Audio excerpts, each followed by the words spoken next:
So the hunter uses desire to destroy, to kill the prey. The enemy uses the same thing. What desire do you have that is not submitted to God? Even it could be a desire for a good thing, but if it's not submitted to God, the enemy can use it.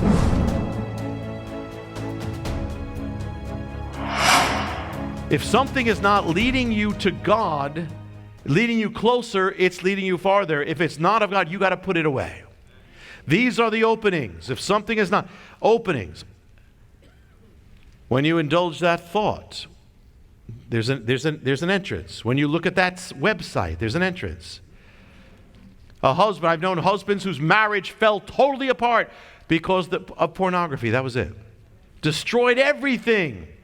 Sometimes the enemy knows. Sometimes you get things on the internet, says you got mail, this thing, and it's not from any friend, but it's pretending to be from a friend for some reason. It could be pornography. And you open it up, or it could be a virus, who knows? But the enemy pretends. That's how he gets in. One little thing. Don't give him that one little thing. And sometimes we miss the obvious thing. We're so used to something, it may be obvious. There, watch what comes into your home. Watch what you take in. Parents, would you entrust your child to a babysitter who is totally ungodly, who is into pornography, who is into violence? Of course you'd never do that. Yet you entrust your children to television. Whatever, that's an entrance. I'm not saying all television, but I'm saying that's an entrance. First when television came into homes, 1950s, it came in with values that supported families. Values, family values. But as time went on, it went one step of immorality to the next step, to the next step, to the next step, to now it's hard to watch anything. I mean, it's hard to watch anything where something doesn't come in.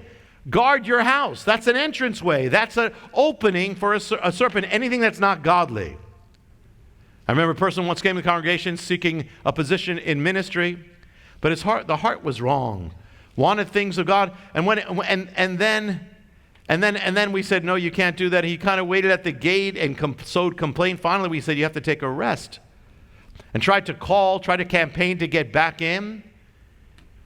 And I remember one person wrote me a letter saying, why don't you just let him back in, And it's not that if he repented, that's all different. But to do it, this guy gave me the scripture, which was the scripture where the person was speaking to King David and saying, take Absalom back.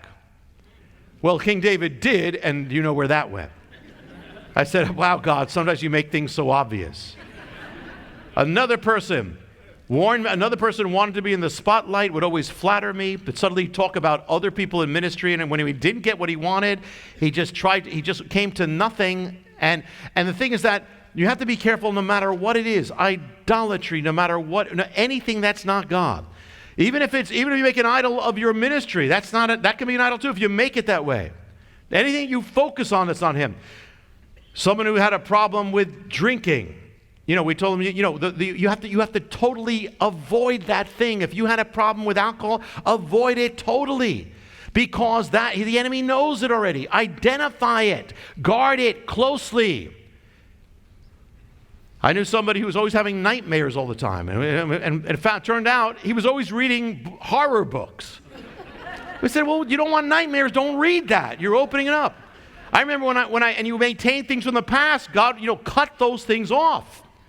I remember, before I knew the Lord, I was into hard rock and all these things. And I remember, and one day, someone told me, there's a band, of course, Led Zeppelin.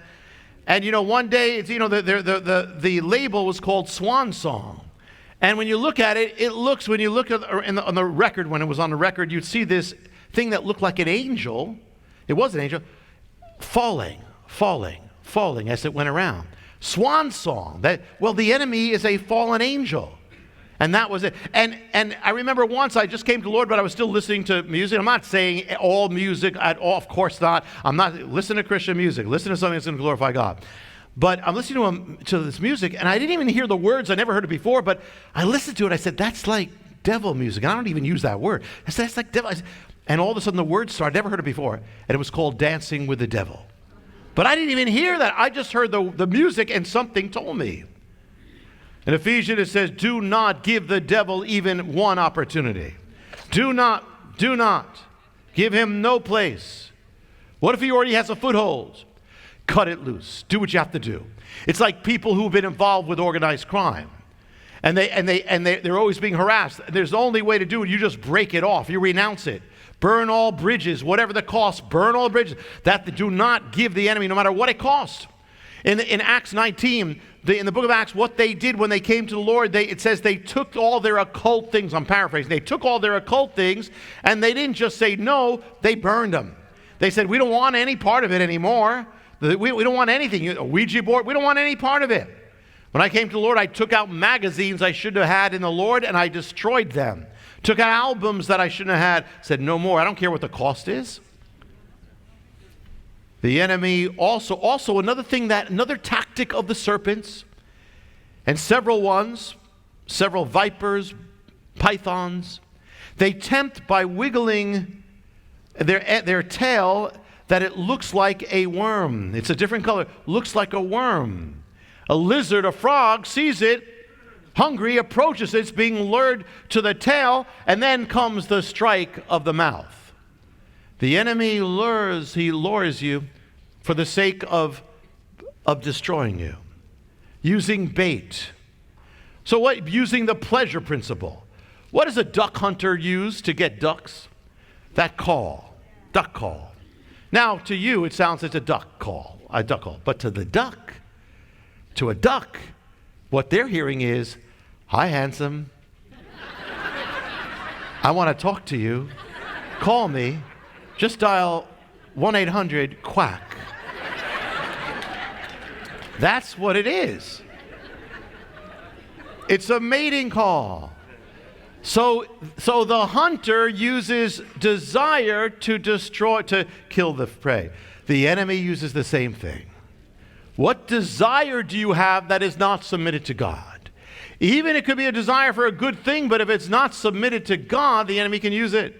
Desire for marriage. Marriage is a good thing, but if that becomes your consuming thing above the will of God, the enemy can use it. Get you married to the wrong person. Or whatever it is, pursuit, jealousy, it doesn't matter. Greed, lust, obviously. You become subject to the enemy's crippling. Many people have been crippled because of that. It's that serpent, the tail. He will watch your desires. Desire for success, for money, for those things, fame. Be careful. Watch. A desire that is not surrendered to God. Be honest to God about it. Lift it up. Say, Lord, I am whatever you want. I submit to it. And that's okay. That's how you cover it. David, man after God's heart. And yet one day he's looking and he sees Bathsheba. And the enemy knew it. There was an opening right there, and it look what it did to his life. And these people of God, ministers of God, and their ministers of God fall in sexual sin. And it's not that they didn't love God. They may have loved God totally, but there was an opening. That's the whole point. But when you lift it up, watch your desires. You get this under. Paul said, I beat my body daily. I submit myself to him. When you get this under submission, and then you have disarmed the enemy's tactic. When you find yourself being tempted, at that moment, see through it. See it for what it is. It is not joy. It's promising you joy, but you got to say, no, let me look beyond it. Where am I going to be tomorrow morning? How am I going to feel about it if I give in to that? How am I going to feel 10 years from now if I keep on giving into it? Look at the pain of it. It's a good thing. Look at the pain. You're being tempted by alcohol. Look at all the pain and destruction. That'll keep you from doing it. You're being tempted by adultery. Look at all the destruction that's coming on the other side. See through that. It's just a serpent's tail. See through it and connect it. See it for what it is, and you will not be tempted. The more pain you see, the more you're going to avoid it. And there's one other strategy here, very effective. Since the enemy uses desire, wants, unmet needs, and longings to lead you off, the most effective way in dealing with it is to get into the practice of, strengthen, get real strong in the joy of the Lord. The joy of God. Practice the fullness of God. Filling yourself up. Rejoicing in. Why did man fall in the first place? Because those two in the garden did not fill themselves up with the blessings of God. And instead of looking at the blessing of God, they looked at the one thing they didn't have, that they didn't need. An unmet need in your life, the enemy is going to go for it. An unmet need. Why did Sarah and Abraham fall when they fell?